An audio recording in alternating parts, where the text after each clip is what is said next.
The following program may cause distress to members of the Aboriginal and Torres Strait Island communities. It may contain images or voices of deceased persons.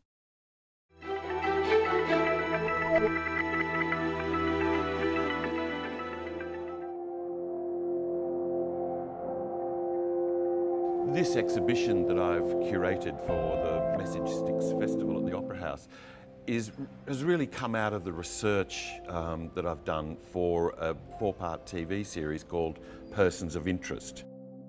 One of the early things I did was to go down to Canberra and spend a bit of time in the National Archive, who look after all the ASIO files that are available to the public.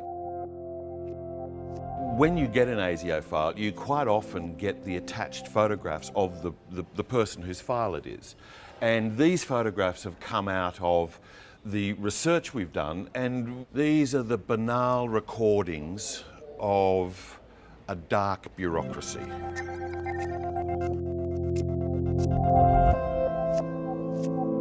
Wherever you see a number in the photograph, that person has a file.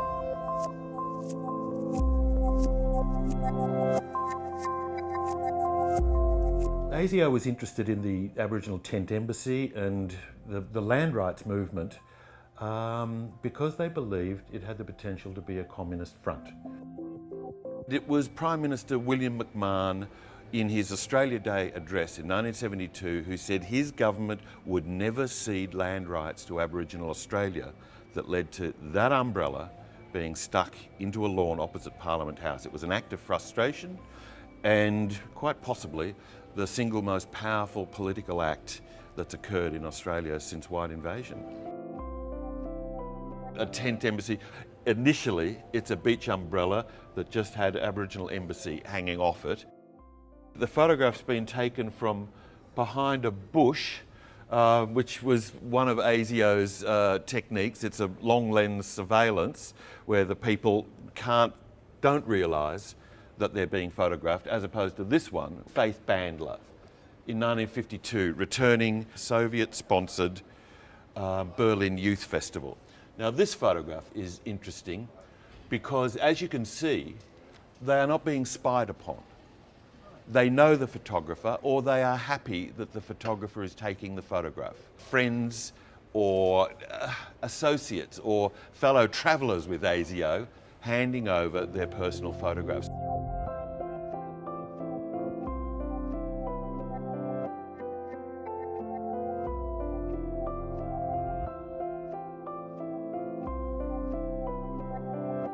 The third sort of surveillance photograph. The first is long lens from behind bushes. The second is donated by friends, as we saw with Faith Bandler. And what this is, I think, is a man mingling with the crowd, pretending to be an amateur photographer. The anorak-wearing, nerdy amateur photographer who can get in close. Now this one and this one are the fourth sort of surveillance photograph. These ones are taken from inside a suitcase. The suitcase is sitting on a bench or on the floor, and as you can see, it's quite close, but it's disguised. And the people near it do not realise they're being photographed. This man is deadly. This is Zach Martin, a wonderful actor. This is inside the departure lounge at Mascot Airport, where they're recording everyone who's about to head off to China. They're concerned that they're being set up as agents or brainwashed, so they kept track of everyone going to Asia. And here is another threat to the state. This is Chicka Dixon, such a threat to the state that he got a state funeral when he died in 2010.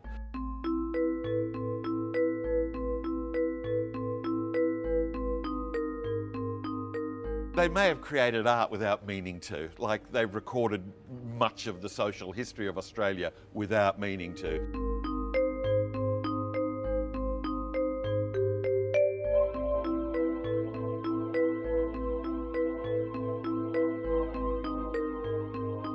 So when you see them blown up, I mean, they look pretty good. And then when you read the little card next to it that says what you're looking at, suddenly the image has tension, has a threat to it, has vibrating power, which you think, wow, that could be me. And strangely enough, quite often it is, because you didn't have to do very much to get a file opened on you. You could write a letter to the editor and they'd open a file on you. You could sign a petition and they'd open a file on you. So you only had to be standing next to someone in a photograph who had a file and they'd open a file just to see who you were.